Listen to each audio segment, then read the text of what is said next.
Okay, so thank you so much again, Tamuda, for taking the time to come on my show and chat with me about your story and your experience. I really appreciate it.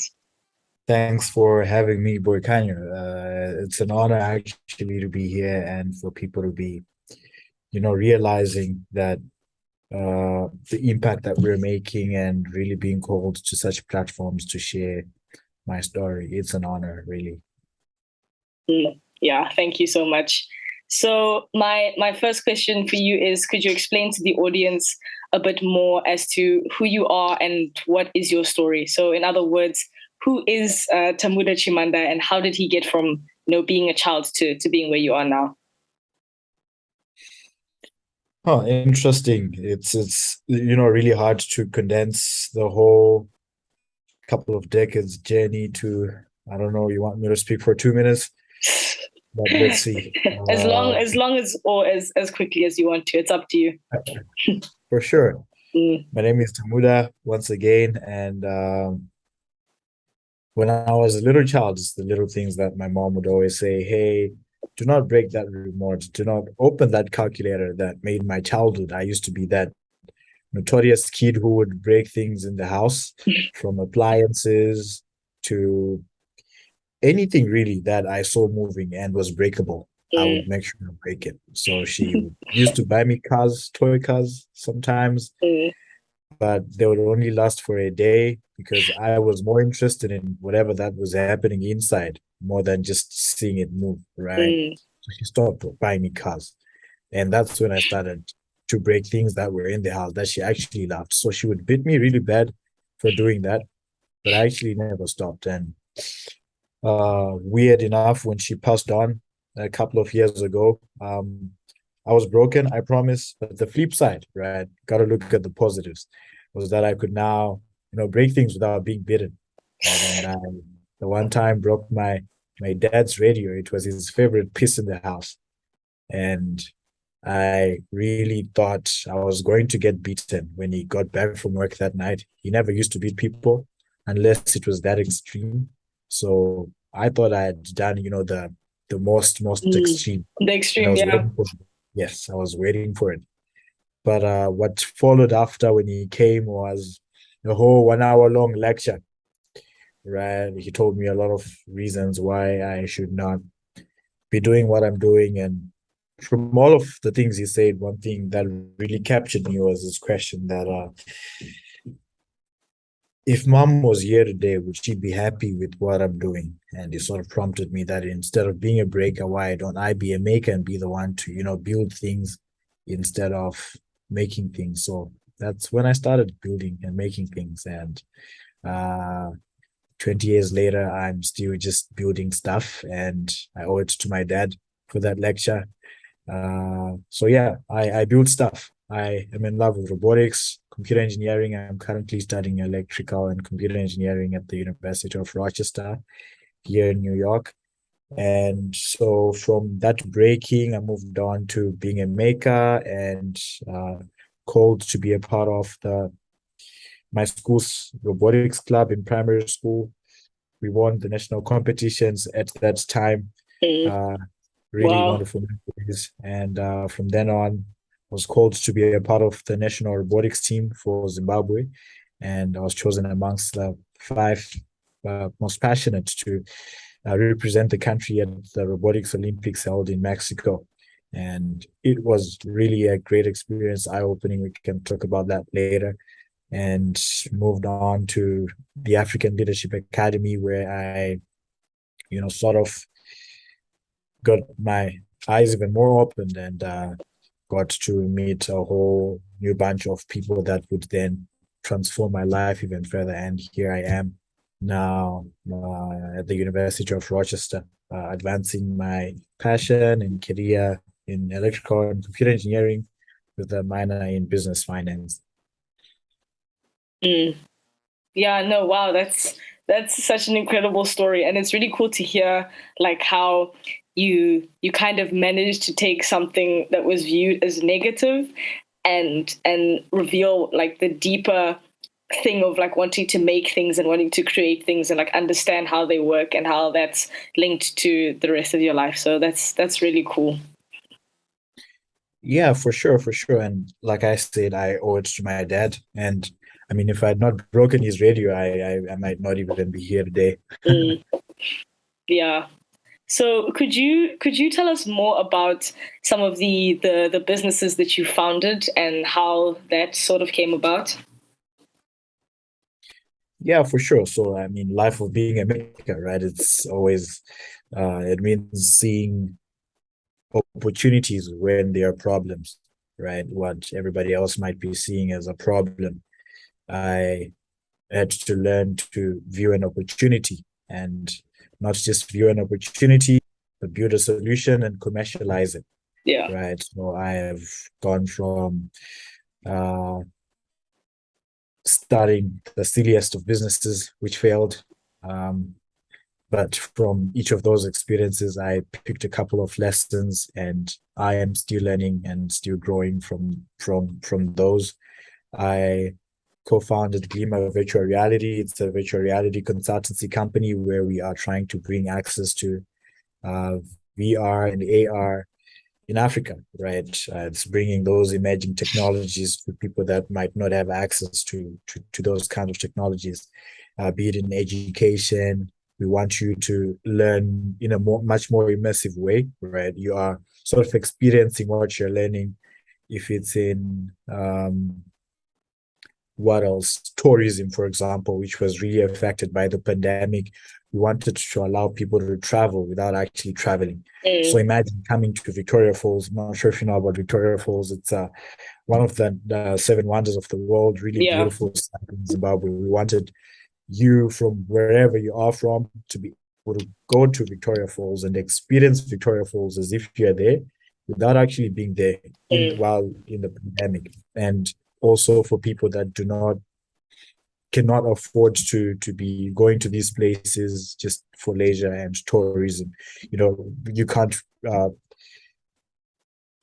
call yourself Zimbabwean if you've not been to Victoria Falls. Like it's we can't, you know, as a Zimbabwean, you are just supposed to know more about your country, right? So mm, I want to give you that opportunity without, you know, without we don't actually have to take you to Victoria Falls, yeah. but we show you and let you feel how it feels to be there without actually being there. So that was one. That's Glimmer Virtual Reality, and um, the other one is Dot.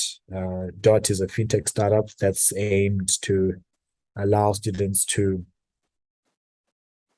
transact with ease, effortlessly, and in a using a much more user-friendly platform, right? We are Mm, building much more of a PayPal for African students, mm, right?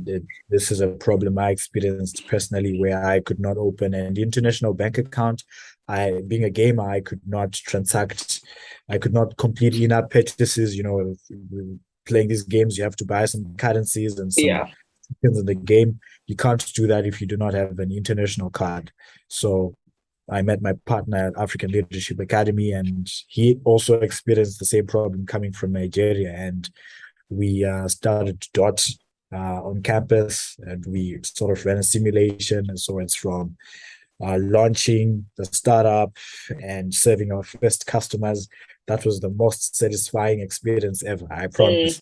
Having a paying customer and actually realizing that you're solving a real problem, right? Because before then we'll be hypothesizing and, you know, coming up with all these scenarios, yeah. much of them fake or not true, but you know, we can only learn so much once we start operating. And it has really served as my microcosmic introduction to the world of interdisciplinary business. So he's here in the US as well. Mm, He's at University of Lehigh. It's quite hard to balance between school and the startup, but we're trying our best. We are hoping to grow it into a unicorn in the next couple of years. mm. Yeah. Yeah, no, that's it's incredible to hear the kind of things that you guys have been able to explore and to do. So you've kind of mentioned your your roots in being going from a breaker to a maker, and I'm assuming that's kind of how your passion for technology developed. But sort of how did you discover a passion for entrepreneurship. I'm assuming it had to do with going to African Leadership Academy. Yeah, for sure. African Leadership Academy really made it develop even further, right? Because before then, I would come up with these amazing ideas when I'm showering, when I'm just walking around. I could just think of building the next Google or Tesla, but I had no idea exactly how I could do that. I just thought, yeah, it's crazy. They are just exceptional people that can do that. We are really quite far from it. And yeah, it's just dreams, right? But going to the African Leadership Academy and being exposed to their curriculum really opened me up to a world of new possibilities and really made me realize that, all these things are possible, right? I just have to put myself out there, and everyone that's doing those things is not even, they do not have superpowers. Yeah. I mean, you just have to give it a try. Chances are you're going to fail, but it's those that do not give up that actually make it out there, right? Yeah. And what actually means doing odd things, right? So doing odd things is equivalent to doing hard things. So we are out there trying to build a fintech startup, and we have no prior experience to economics, or we do not have master's degrees in finance. Yeah. Right? We are attempting to solve a hard problem. So yeah, it's just a bunch of odd, weird kids attempting to do the impossible. So African Leadership Academy really taught me that I can do and achieve whatever I set myself out for, and as long as I believe, and with the resources and the network and the limitless opportunities that they offered for me to learn and to fail and to just be able to do what I love. So I guess that's what made me grow as an entrepreneur and really develop this passion. Yeah. Yeah, no, that's really interesting to hear. I figured that, being in that space with those people and, learning how to take risks and explore things, even if you don't know much about them, was really important in developing that passion. Yeah, for sure. And it's a whole subject actually called entrepreneurial leadership, where you're taught how to be a leader in your field, how to build solutions, how to take calculated risks, as you said. So we spent the whole time there launching startups, failing, and learning, going to class to reflect on what worked, what didn't work, what can we do better, and brainstorming. It's really it transformed me, I promise. Yeah, no, it definitely sounds like an incredible experience. So I understand that you are currently at the University of Rochester, as you mentioned, and you are learning more about finance and business management. So why did you think it was important for you to further your education as someone who is, already starting to build businesses? Well, one of my mentors the one time told me that before you can introduce your own game, you have to play the game that exists. This just means that I could only get so far with my journey as an entrepreneur if I did not have the certain qualifications that would sort of allow me to interact with people from different platforms, right? I could only get to certain levels without, an MBA or something, right? So furthering my education is just to get the necessary documentation that they need, right? But really, I am not the most passionate person about theory and school, but I just have to, go through this. But as well, it's the networking, right?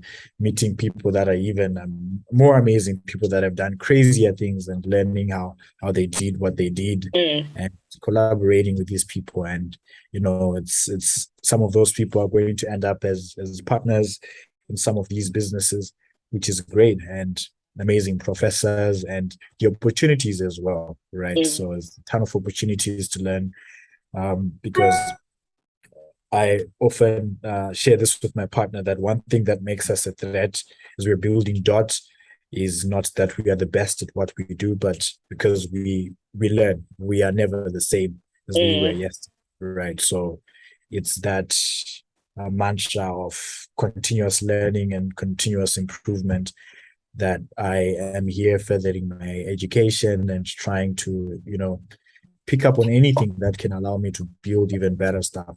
Yeah. Yeah, no, it's really interesting to hear how you've kind of been able to do that, and you really utilize the space of studying at a university. For sure, yeah.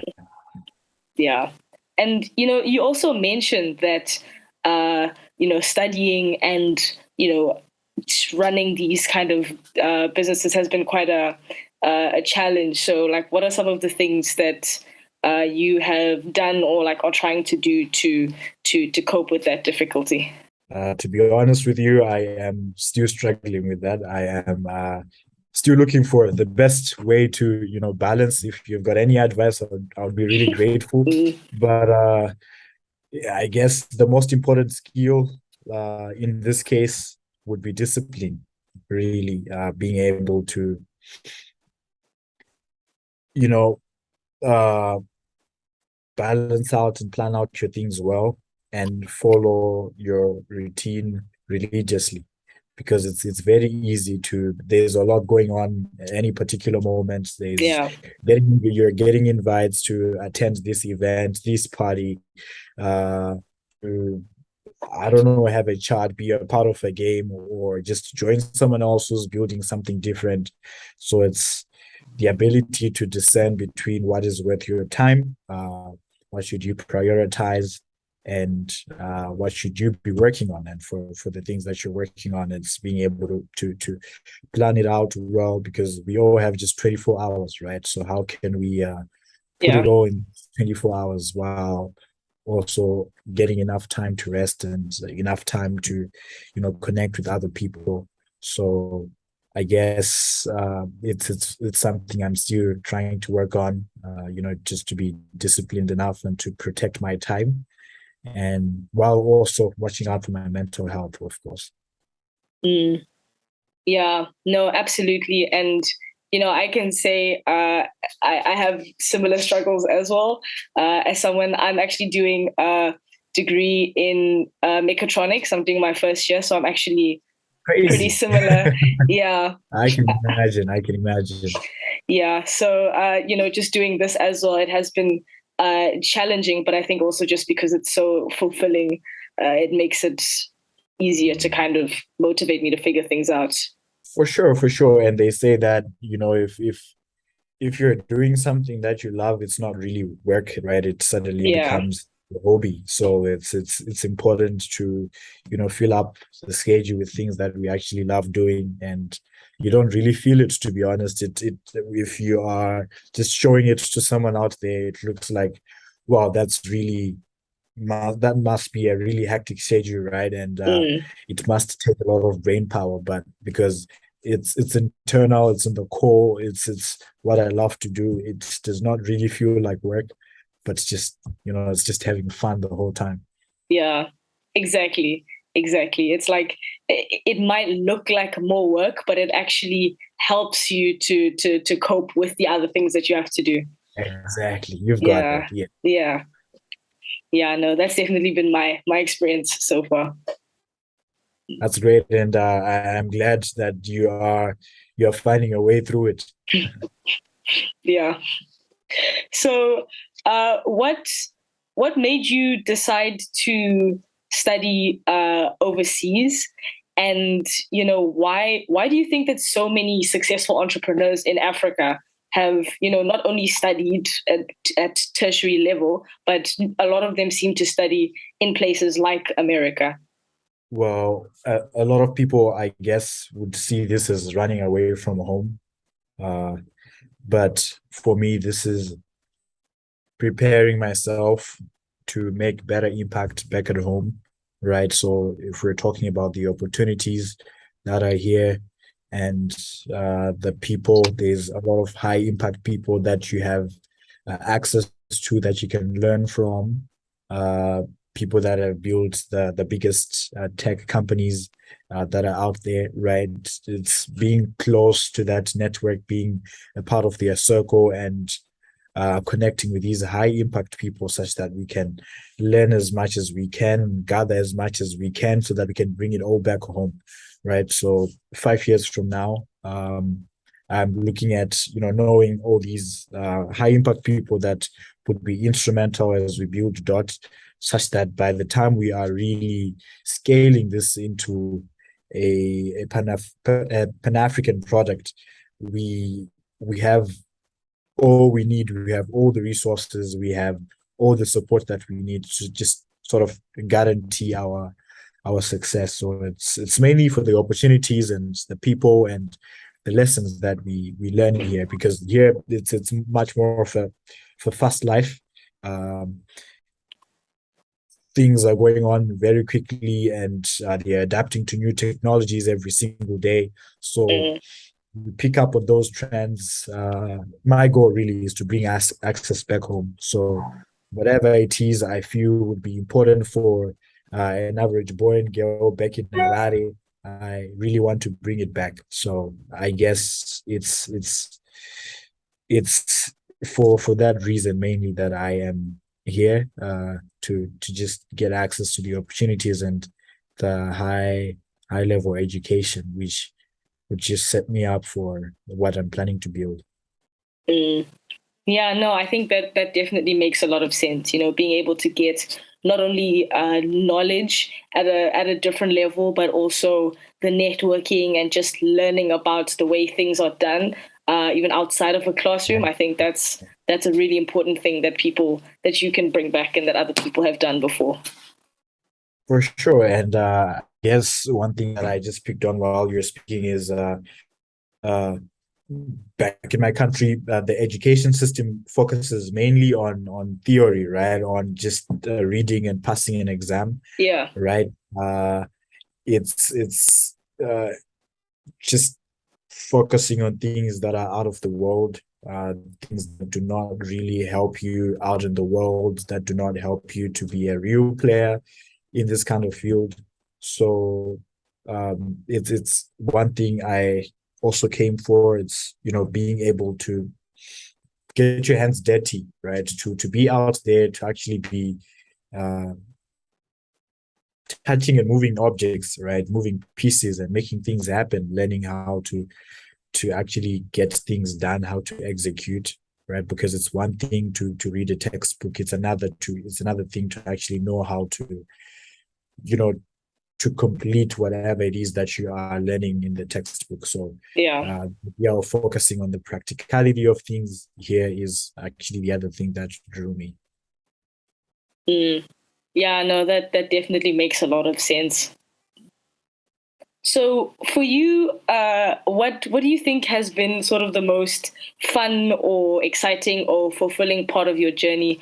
I know you mentioned the having your first customer was a big one for you. So what were some of?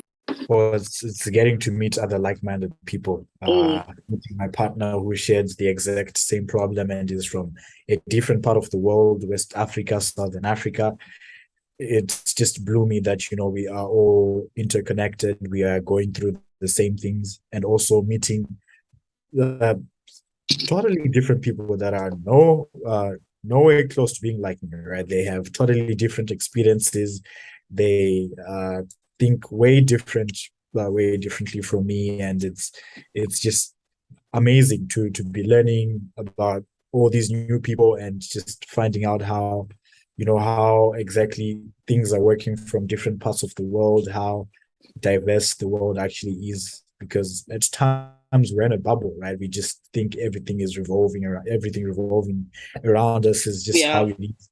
Uh, People have different experiences. People have different stories. So it's being able to listen to some of these amazing stories and being inspired, and it's been one of the best things there. I wish I could give a particular example, but I cannot think of anything close to my hand right now. No, that's perfect. I think that really makes sense. Yeah. So again, thank you so much, Tamuda, for having this conversation with me. Before I give you my last question, where can people find you on social media? Where can people find your work for those who are listening and might be interested? For sure, it's just Tamuda on Instagram, Twitter, whatever. If you just search Tamuda, I think you'll find me. And I am always looking forward to learning about what people are doing as well. So if there's something they are working on, I am always keen to learn and assist in whatever way I can. And you always learn something from whoever you interact with, and I'm always looking forward to those experiences. So please, Sister Muda across media, Tamuda Chimhanda, LinkedIn, Instagram. Yeah, no, and I'll be sure to link all of those in the description for those who are interested. Sure.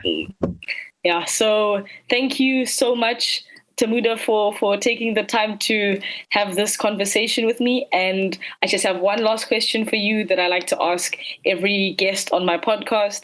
And that is, if you knew that every young African was listening to this episode right now, what would you want to say to them? That's a hard question.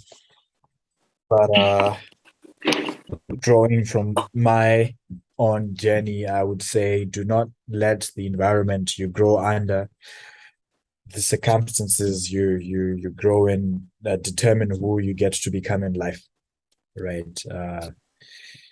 You can be whoever you want to be in life. You just have to put yourself out there, get out of the bubble, get out of your comfort zone, and make things happen. Get your hands dirty, right? Move pieces. That's how you learn. You can only learn so much from reading and theorizing and just planning. The real experience you get from being in the field. So I'd say get off the terraces. Whatever idea you have, start on it today. Do not take too much time planning. Just launch it, as messy as it is, right? Follow your heart. That's our mantra for Dot. Go after what you love, right? And do not let people, critics, stop you from setting out for whatever you want to be doing, right? It's you owe it to yourself and to your parents and the people that believe in you to be successful, right? Same applies for me, right? So we have to put ourselves out there and really challenge the status quo and prove them all wrong, right? Whoever is thinking that no, you cannot do this, no, you cannot get that far, prove them wrong, right? And that's the most satisfying thing. And once you start achieving these things or really making some kind of impact, it's satisfying. And once you get that momentum, suddenly you don't want to stop. You want to achieve more and more. And as you do that, you are impacting thousands and thousands of people. And it's that idea of impact that we get the satisfaction we want from. So yeah, go for it and do odd things, right? Do hard things, do odd things. Because if it was that easy, everybody would be doing it, right? So it's those that attempt to do odd things that really make a difference. So yeah, I guess if you can take one thing from all that I've said is just make things happen, move pieces, right? Do not spend a lot of time theorizing and writing stuff on paper. It does not work. Brilliant. Perfect. Get out there and get your hands dirty. I think that's some really incredible advice for young people to follow. Tamuda, thank you so much again for taking the time to have a conversation with me. It's been really insightful and inspiring, and I know it's going to be so meaningful to young people. So thank you so much. No, for sure. It's an honor for me to be here more than anything. So thanks to you, Boykanya, for inviting me here. I actually have missed one of my classes. But it's all good. We'll catch up. Impact comes first. Thank you so much for listening to this episode, and I really hope that you enjoyed it and that it brought you tremendous value. If it did, please leave a rating for the podcast on whatever platform you use. Like, share, comment, subscribe, and follow us on social media at For the Future ZA. I would love to hear your thoughts on the podcast episode. Thank you so much and have a good one.